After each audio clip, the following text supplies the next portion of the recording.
नाराज पति पत्नी दोनों एक दूसरे से नाराज चल रहे थे। नाराज़गी इतनी थी कि एक ही कमरे में रहने के बावजूद एक दूसरे से बात तक नहीं करते थे। दोनों अपने काम में कोई कमी नहीं आने देते थे। जैसे पति के सुबह उठते ही पत्नी टेबल पे चाय रख देती थी और जब ऑफिस का समय होता तो बॉक्स तैयार करके रख देती थी। इस तरह पति ऑफिस से आते समय साग सब्जी वगैरह लेकर आ जाता था। इस तरह कई दिन बीत गए। एक दिन पति को ज़रूरी काम से 8 बजे की बजाय 6 बजे ऑफिस पहुंचना था, लेकिन वह 7 बजे से पहले नहीं जागता था। रात को सोते समय पति ने सोचा कि मुझे सुबह 5 बजे कौन जगाएगा।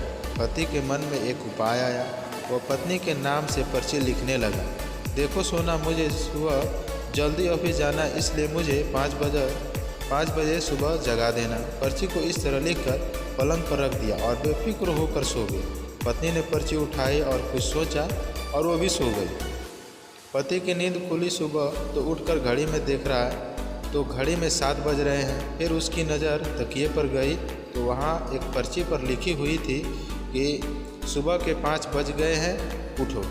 पति अनपढ़ पत्नी को समझ रहा है। देखो शीला, कल हमें पार्टी में जाना है, तुम्हें अच्छे से तैयार होना है और स्मार्ट कपड़े पहनने हैं, क्योंकि सभी बड़े लोग वहाँ इकट्ठा होंगे और उस पार्टी में ज़्यादातर लोग अंग्रेज़ी बोलेंगे। वहाँ तुमसे पूछेंगे ये तुम्हारे साथ कौन है, तो तुम्हें कहना है ये मेरे हस्बैंड है और मैं इनकी वाइफ हूँ। बेचारा पति रात भर अपनी पत्नी को रटवाता रहा। पत्नी ने कहा, मैं बोल दूँगी पार्टी में सबको, अब आप आराम से सो जाओ। सुबह उठकर नहा धोकर दोनों पति पत्नी पार्टी में पहुँचे। वहाँ पहुँचते ही 5-6 महिलाओं ने उन्हें घेर लिया और उनकी पत्नी से पूछा, ये तुम्हारे साथ कौन है? पत्नी ने कहा, ये मेरे हैंड पंप है और मैं इनकी वाइफ हूँ।